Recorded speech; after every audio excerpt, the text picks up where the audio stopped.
Hey everyone, how are you all? I hope you all are doing great. In this video, we'll start a new chapter that is sources of finance. आप company जब start करते हो या आप company already start कर चुके हो तो आपको अगर नई कंपनी स्टार्ट करनी है then you need funds to start the new company to begin your operation. Assets को खरीदने के लिए कैपिटल एक्सपेंडिचर के लिए बहुत पैसा चाहिए होता है, राइट। और इन केस अगर आपकी कंपनी ऑलरेडी एग्जिस्ट कर रही है, उसको आपको एक्सपैंड करना है, तब भी आपको फंड्स की ज़रूरत होती है, राइट। तो फंड्स भी आपको कई बार ऐसा होता है कि आपको लगता है कि मुझे अगर 1 साल के लिए या 2 साल के लिए फंड्स मिल जाए तो काम हो जाएगा, तो that means you need a short term fund. और कभी आपको लगता है कि फंड मुझे बहुत लंबे ड्यूरेशन के लिए चाहिए, 10 साल 20 साल में भी लाइफ टाइम। तो लॉन्ग टर्म सोर्सेज होते हैं और शॉर्ट टर्म सोर्सेज होते हैं फंड्स के। लॉन्ग टर्म सोर्सेज में जो इम्पॉर्टेंट सोर्स है दैट इज़ इक्विटी शेयर्स, ठीक है। तो आप कंपनी के शेयर्स को इशू करके फंड्स कंपनी के लिए रेस कर सकते हो। Now what is a share, ठीक है। Before I proceed I would like to discuss something about equity shares. Share, अब हम सब कहते हैं कि कंपनी के शेयर्स को खरीदना है, कंपनी को मैंने इस कंपनी का शेयर खरीदा, उस कंपनी का शेयर खरीदा। But if you actually try to understand the term, share means हिस्सा, एक पार्ट, ठीक है। कंपनी के एक हिस्से को कंपनी का एक शेयर कहते हैं। Now let us assume that I have a company and company को मुझे पैसों की ज़रूरत थी, तो मैंने क्या किया, कंपनी को 1 2 3 4 5 6 7 8 8 हिस्सों में बांट दिया, ठीक है। एक हिस्से का दाम रखा 100 रुपये, ठीक है। एक हिस्से का दाम रखा 100 रुपये, तो टोटल 8 हिस्से हुए कंपनी के।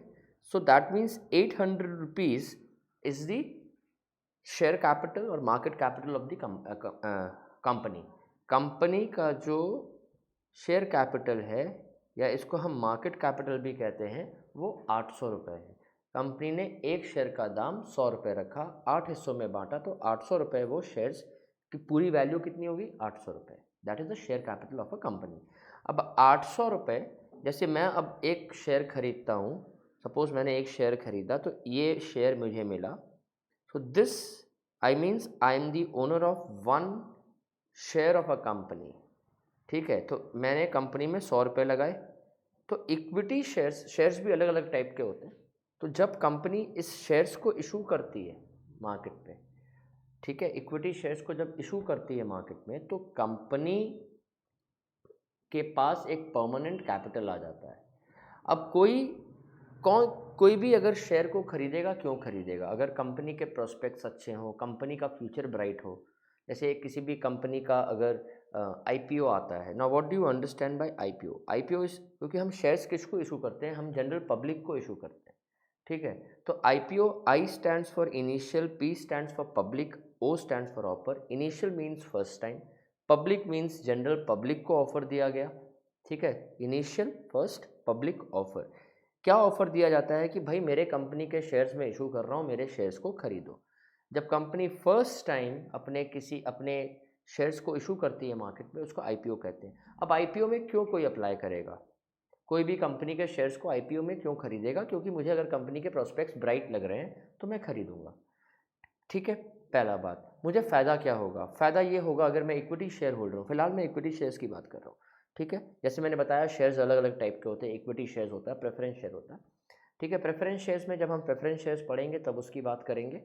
खाली इतना समझ लो कि शेयर्स ही है, वो भी कंपनी का हिस्सा ही है, लेकिन प्रेफरेंस शेयर्स के शेयर होल्डर्स के पास इक्विटी शेयर होल्डर से कुछ ज़्यादा राइट्स रहती है, कुछ ज़्यादा उनको बेनिफिट्स होते हैं, मिलते हैं, जो इक्विटी शेयर होल्डर्स को बेनिफिट नहीं मिलते हैं, प्रेफरेंस शेयर होल्डर्स को बेनिफिट मिलते हैं। लेकिन अगर कुछ बेनिफिट ऐसे हैं जो इक्विटी शेयर होल्डर्स को मिलते हैं, प्रेफरेंस शेयर होल्डर्स को नहीं मिलते हैं, ठीक है।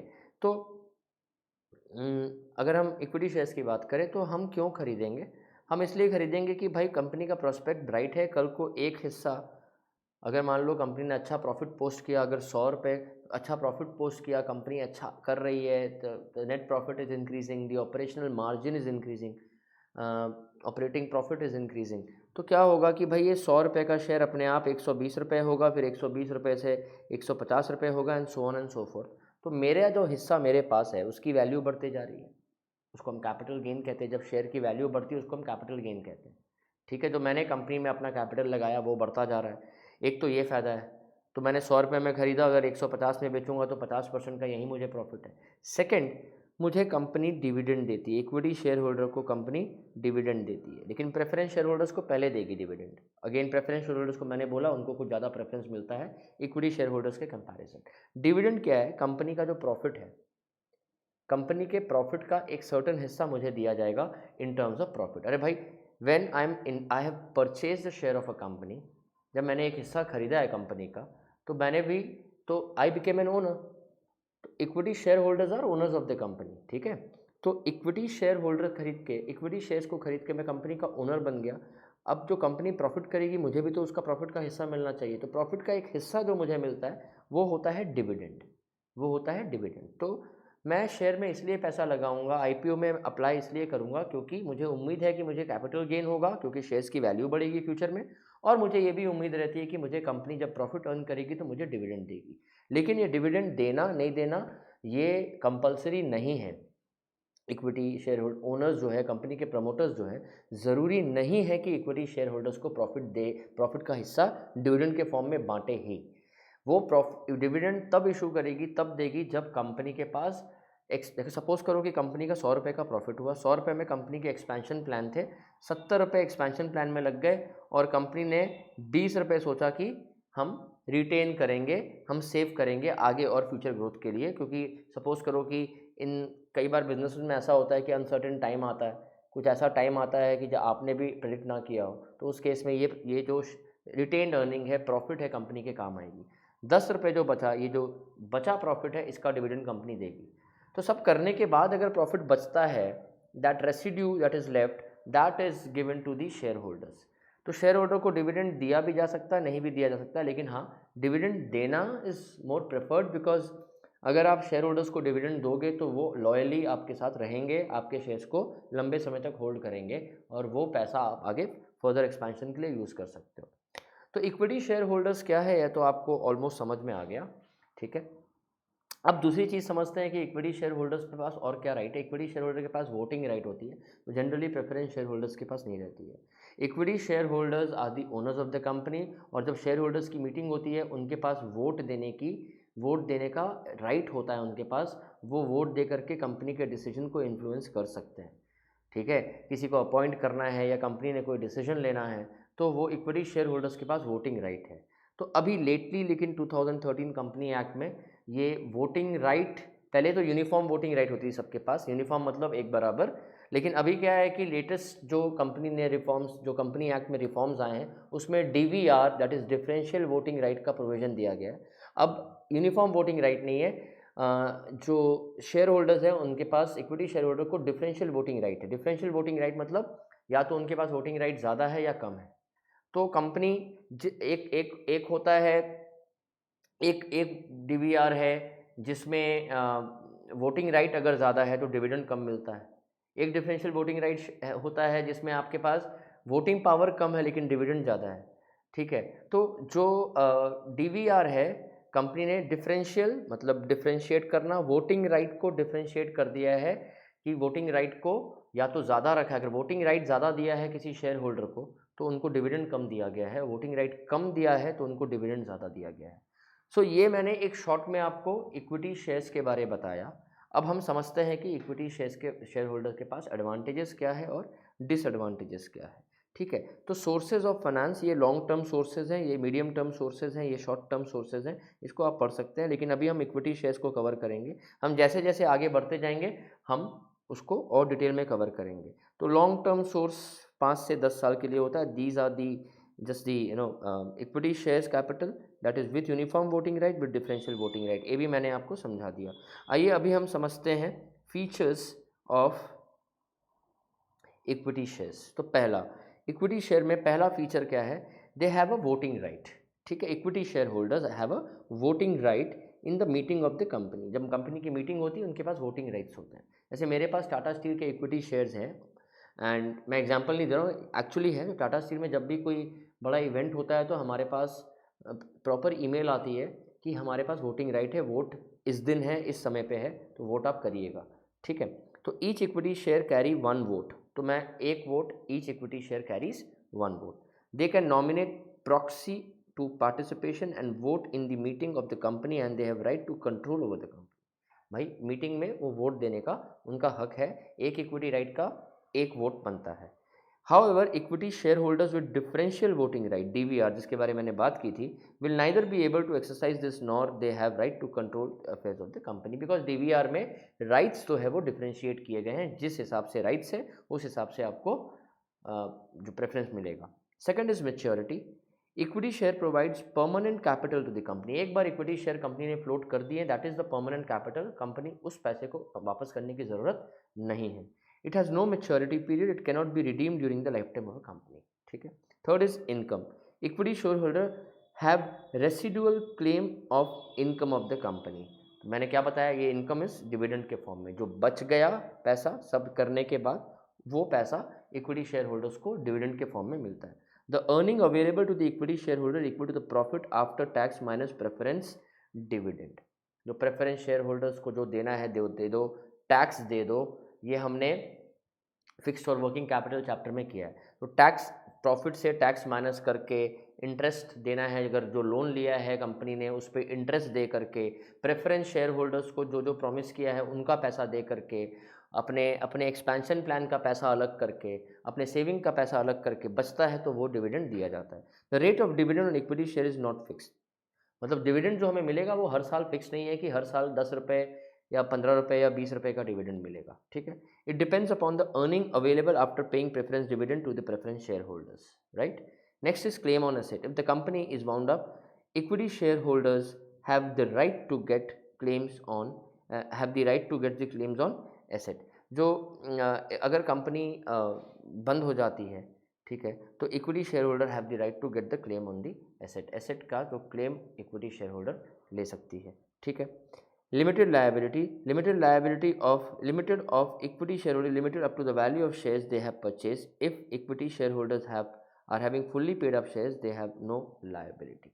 देखो इसमें एक सिंपल सी बात है कि अगर कंपनी डूब जाए, ठीक है, और मेरे पास सपोज टाटा स्टील के 5,000 शेयर हैं, तो कंपनी अगर डूब जाती है तो मेरा जो लायबल है, मेरा जो लॉस है वो सिर्फ 5,000 शेयर तक ही है. मतलब अगर 5,000 शेयर्स की वैल्यू 20 रुपीज़ ईच शेयर है तो मेरा लॉस इतने का ही होगा. मेरी लायबिलिटी यही है, इससे ज़्यादा लॉस मुझे नहीं होगा. Company since I am the owner of a company, मेरा यही लायबिलिटी है कि मेरे जो शेयर्स के वैल्यू थे वो डूब गए, उसके आगे मुझे मेरे पर्सनल एसेट्स पे कोई भी क्लेम नहीं कर सकता है. ठीक है. तो अगर टाटा स्टील के शेयर डूब जाए, मेरे पास टाटा स्टील है, टाटा स्टील के शेयर्स हैं, है ना, और टोटल शेयर्स की वैल्यू लेट्स से 2 लाख रुपए है. ठीक है. अब 2 लाख रुपए शेयर्स की वैल्यू मेरे पास है. In case the company is not doing well और कंपनी डूब जाए, भगवान ना करे ऐसा हो, तो मेरे पास जो मैं लायबल हूँ सिर्फ वही जो मेरे पास शेयर्स हैं, बस 2 लाख 5 लाख जो भी शेयर्स हैं. तो उसके बाद मेरे पर्सनल एसेट बेच करके मुझे कंपनी के लॉस को नहीं चुकाना होगा. I am liable up to the face value of the share. ठीक है. Next, advantages. Permanent capital. Equity share are permanent source of the capital. These shares are not redeemed during the lifetime. ये बात हो गई अपनी. No burden on the company. There is no obligation for payment of dividend because dividend is payable only at the discretion of company's management, subject to availability of adequate profit. तो company के ऊपर कोई burden नहीं है. ये advantages पढ़ रहे हैं कंपनी पर्सपेक्टिव से. कंपनी के ऊपर कोई भी बर्डन नहीं है कि भैया पैसा देना ही है. अगर प्रॉफिट है एडिक्वेट तो डिविडेंड दो, नहीं है तो मत दो. Mobilization of funds. The face value of equity share is generally very low, so people from the middle and low income group can easily buy the shares. Generally face value जो shares का होता है 10 रुपये, 2 रुपये, 1 रुपये होता है. ठीक है. फेस वैल्यू और नॉमिनल वैल्यू या मार्केट वैल्यू जो वो डिफरेंट है. फेस वैल्यू जो शेयर का होता है वो बहुत कम होता है, 10 रुपये, 2 रुपये, 1 रुपये. तो ये सबके लिए अफोर्डेबल होता है इनिशियली जब शेयर्स इशू किए जाते हैं, तो सबके लिए अफोर्डेबल होता है. तो इनके पास हर इनकम ग्रुप से एप्लीकेशंस आते हैं शेयर्स के लिए. Rich people also apply for the shares, poor people also apply for the shares. तो इनके पास काफ़ी बड़ा एक टारगेट ग्रुप होता है जिनसे ये पैसा रेस कर सकते हैं, ठीक है। No charge on the asset, no charge is created over the asset of the company due to issue of equity shares, hence a company can raise funds through debt by mortgaging is assets. तो जब जब company shares issue करती है ना, तो ऐसा नहीं है कि वो अपने एसेट को गिरवी रख करके, अपने लैंड को मॉर्गेज रख के उसने शेयर्स को इशू किया है, ऐसा कुछ नहीं है। वो लैंड उनके पास रहता है, एसेट्स उनके पास है, मशीनरी उनके पास है, सब कुछ उनके पास है। वो जब शेयर्स इशू किया है तो वो एक अलग ही एरिया है जिसका पर्सनल कंपनी के एसेट से कोई लेन देन नहीं है, तो वो एसेट मेरे पास ही है। तो बाद में शेयर्स को इशू करने के बाद अगर और भी पैसे की ज़रूरत पड़ती है तो कंपनी अपने एसेट्स को मॉर्गेज रख के लोन बैंक से रेस कर सकता है। तो ऐसी बहुत सी कंपनीज़ हैं जिन्होंने शेयर्स भी इशू किए हैं मार्केट में, शेयर्स से भी रेस किया है फंड, और अपने एसेट्स को मॉर्गेज रख के बैंक से लोन भी लिया हुआ है। तो basically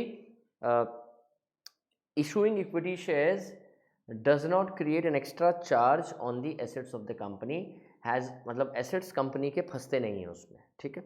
next is advantages from the share holders perspective. जिसने शेयर्स लिए उसको क्या एडवांटेज है? हाई रेट ऑफ डिविडेंड, अगर डिविडेंड मिलता है तो काफ़ी अच्छा रेट मिलता है। जैसे जितनी भी गवर्नमेंट कंपनीज है ना, BHEL, IOC, BPCL, ये कंपनीज ना काफ़ी, PFC, power finance corporation, REC, rural electrification जो है वो REC, ये सब काफ़ी डिविडेंड देती है। तो ये शेयर्स अगर आप होल्ड करोगे ना, तो इनके शेयर होल्डर्स बेसिकली इनके कैपिटल गेन के लिए होल्ड नहीं करते हैं, ये डिविडेंड के लिए होल्ड करते हैं। दे पे अ वेरी गुड डिविडेंड, ठीक है। Next is ownership. Equity share holders are real owners of the company, they exercise an indirect control over the company. भाई equity share holders are real owners because उन्होंने company का हिस्सा खरीदा है, तो वो कंपनी पे इनडायरेक्ट कंट्रोल भी करते हैं वोटिंग राइट से। Liability of the equity share holder is limited to the face value of the share they have purchase. जो मैंने अभी बताया कि भाई कंपनी के डूबने के इवेंट पे, भगवान ना करे कोई कंपनी डूबे, लेकिन अगर आपने किसी कंपनी के शेयर लिए और कंपनी डूब गई है तो आप सिर्फ लायबल हो, मतलब आपका लॉस बेसिकली क्या है? लायबिलिटी, आपका लॉस वही है जो आपके शेयर की वैल्यू है। आपका पर्सनल एसेट कोई बेचने नहीं आएगा कि भाई कंपनी डूब गई, तुम्हारे पास शेयर्स थे, तुम कंपनी के ओनर थे, है ना, तो भाई मेरा पैसा वापस करो अपने अपने घर के एसेट्स को बेच के, ऐसा कुछ नहीं है। Right shares, equity share holders have right to subscribe to right shares. देखो राइट शेयर का हम पढ़ेंगे आगे जाके डिटेल में, मैं अभी शॉर्ट में बता दूं कि एक राइट इशू आता है कंपनी का। कंपनी जब और पैसा रेस करना चाहती है और बैंक से लोन नहीं लेना चाहती है, ठीक है, तो राइट इशू करती है। राइट इशू करना मतलब और शेयर्स को इशू करती है कंपनी के। अगर कंपनी ने अपने कंपनी को, मैनेजमेंट ने कंपनी को लेट्स से 500 हिस्सों में बांटा, टोटल 500 शेयर्स बनाए कंपनी के, और फर्स्ट इशू में IPO में सिर्फ 200 शेयर्स इशू किए, 300 शेयर्स अपने पास रखे, ठीक है। अब कंपनी के पास 300 शेयर्स और हैं, कंपनी को फ्यूचर में लगा कि भाई मुझे और पैसे की ज़रूरत है, मैं लोन नहीं लेना चाहता हूँ, तो मैं 300 में से और 100 शेयर्स इशू कर देता हूँ, ठीक है। तो ये आ गया इशू करके और पैसा रेस करने का हिसाब किताब। अब किसे इशू करे? कंपनी राइट इशू करती है। राइट इशू का मतलब कि जिनके, जो हमारे इक्विटी शेयर्स ऑलरेडी हैं, जिन्होंने कंपनी पे भरोसा दिखाया स्टार्टिंग से, जो हमारे इक्विटी शेयर होल्डर्स ऑलरेडी हैं, हम उनको राइट देते हैं कि वो अप्लाई कर सकते हैं। पहला राइट उनका है। अब सपोज कंपनी का मार्केट प्राइस शेयर्स का चल रहा है 250 रुपीज़ पर शेयर, ठीक है, और कंपनी ने राइट इशू किए 200 रुपये पर शेयर पे, मतलब मार्केट प्राइस 250 रुपया पर शेयर है, कंपनी इशू कर रही है, कंपनी इशू कर रही है कितने पे? 200 रुपीज़ पर शेयर इशू कर रही है, ठीक है। और भाई ये तो डिस्काउंट मिल रहा है शेयर में अच्छा खासा, लेकिन इसमें एक कैच है, जो करंट इक्विटी शेयर होल्डर है उसी को राइट दिया जाएगा अप्लाई करने के लिए। हाँ, अगर 100 शेयर इशू करने थे 300 में से, अभी जो मैंने एग्जांपल दिया, अगर 100 शेयर का एप्लीकेशन हो गया तब वो और आगे किसी नॉर्मल जनरल पब्लिक को इशू नहीं करेगी, सारा राइट इशू में चल जाएगा। तो राइट इशू को सब्सक्राइब करने का शेयर्स जो वो राइट रहता है वो इक्विटी शेयर होल्डर्स को रहता है कि भाई, और फ़ायदा है ना, 250 का शेयर उनको 200 में मिल रहा है, वो 200 में ख़रीद लेते हैं, कंपनी से राइट इशू मिलता है।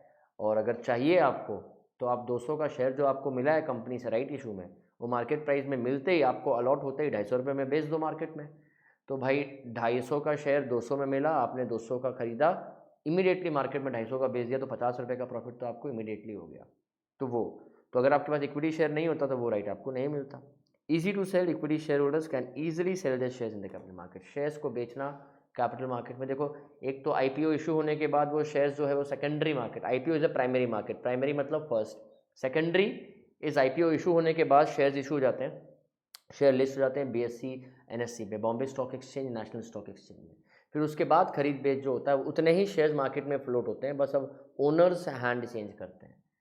तो मैंने आईपीओ में अप्लाई किया, आईपीओ में अप्लाई करके जैसे ही शेयर लिस्ट हुआ, मैंने अप्लाई किया था 100 रुपये में, मुझे 100 रुपये में इशू हो गए शेयर्स, और जब मार्केट में लिस्ट हुआ शेयर, जिस दिन लिस्ट हुआ उसका वैल्यू 250 रुपये हो गया। लोगों ने खूब डिमांड दिखाई उसकी और 100 रुपये से वो 250 रुपये हो गया। अब 250 रुपये में मैंने क्या किया, बेच दिया मार्केट पे। अब जो मैं बेच रहा हूँ आईपीओ इशू होने के बाद, वो सेकेंडरी मार्केट में हम बेचेंगे, उसको सेकेंडरी मार्केट कहते हैं, ठीक है। सेकेंडरी मार्केट जब शेयर्स बीएससी और एनएससी में लिस्ट होते हैं। तो मैंने आईपीओ में अप्लाई किया, मुझे मिला, कंपनी ने मुझे शेयर्स दिए, अब वही 100 रुपये का शेयर मैंने बेच के 250 रुपये में किसी और को बेच दिया, किसी और ने मेरे से ख़रीदा, ठीक है। तो वो सेकेंडरी मार्केट में आराम से बिकता है शेयर्स। ये कैपिटल मार्केट चैप्टर जब आप पढ़े होंगे तो आपने ये देखा होगा, ठीक है। I am not going into detail इसके और ज़्यादा, बिकॉज अभी जो मुद्दा है वो उसको कवर करते हैं। अब डिसएडवांटेजेस क्या है कंपनीज़ के पर्सपेक्टिव से, हाई कॉस्ट, इसको इशू करना बहुत एक्सपेंसिव है, इसमें पेपर वर्क बहुत है, इसमें लीगल फॉर्मेलिटीज़ बहुत है। Security exchange board of India जो शेयर्स को लिस्ट करती है और जो इसको मॉनिटर करती है, उसकी फ़ीस बहुत ज़्यादा है। एनएससी में लिस्ट करना शेयर्स, बीएससी में लिस्ट करना शेयर्स, तो ये जो है ना, इसको लिस्ट करने का खर्चा बहुत है, इशू करने का खर्चा बहुत है, ठीक है। Next is taking control of management. Equity share except DVR come together may form a manipulate arrangement for their own benefit of the group। देखो अब क्या है ना, इक्विटी शेयर होल्डर के पास वोटिंग राइट है, तो अगर बहुत सारे बड़े बड़े जिनके पास बहुत शेयर्स हैं, 4-5 ऐसे लोग जिनके पास कंपनी के करोड़ों के शेयर्स हैं, वो मिल के मैनिपुलेट कर सकते हैं, वोट मिल के उन्होंने डिसाइड कर सकते हैं कि भाई इस आदमी को इस पोजीशन से हटाना है और हमारे आदमी को पोजीशन में लेके आना है, तो हम सब इसको वोट देंगे, तो उसमें मैनिपुलेशन ज़रूर हो सकता है। Danger of over capitalization, when equity financing is in excess it results in over capitalization, also finance structure becomes inflexible. क्या है ना कि अब मान लो कि अगर ओवर कैपिटलाइज हो गया, ज़्यादा पैसे आ गए कंपनी के पास, तो वो भी एक सही नहीं है। ओवर कैपिटलाइजेशन में भी कंपनी क्या है कि ये परमानेंट कैपिटल है, तो कंपनी उस पैसे को मिसयूज़ कर सकती है, ठीक है। When equity financing is in excess it cannot redeemed during the life time of a company. जब इक्विटी से पैसा ज़्यादा आ गया, वो हम it results in over capitalization, also finance structure becomes inflexible. इतना पैसा जितना चाहिए उतना ही पैसा हो, ज़्यादा अच्छा है, ज़्यादा पैसे फिर मिस एलोकेशन होगा, कंपनी गलत डिसीजन लेगी, रिस्क ज़्यादा लेगी, वो भी सही नहीं है। Expensive dividend on equity shares is not a tax deductible expenditure. Expensive है, हम जो डिविडेंड देते हैं वो टैक्स से डिडक्ट नहीं होता है। अगर 100 रुपये का प्रॉफिट है कंपनी का, तो पहले टैक्स लगेगा इसमें 20%, अब 80 रुपये जो है इसमें से हम डिविडेंड देंगे। ऐसा नहीं है कि हम अगर 30 रुपये डिविडेंड हम दे रहे हैं 100 रुपये में से, अब 70 रुपये बचा, इस पर टैक्स लगे, ये नहीं है। इस पर क्या है कि पहले प्रॉफिट पे टैक्स लगता है, फिर हम डिविडेंड देते हैं, तो एक्सपेंसिव है।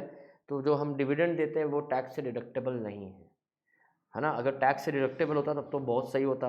100 रुपये का प्रॉफिट है, 40 रुपये हम डिविडेंड देते, 60 रुपये पर टैक्स लगता, कंपनी टैक्स बचाने के लिए डिविडेंड देती ज़्यादा। लेकिन ऐसा नहीं है, आप 100 रुपये का प्रॉफिट है, आप पहले इस पर टैक्स भरोगे,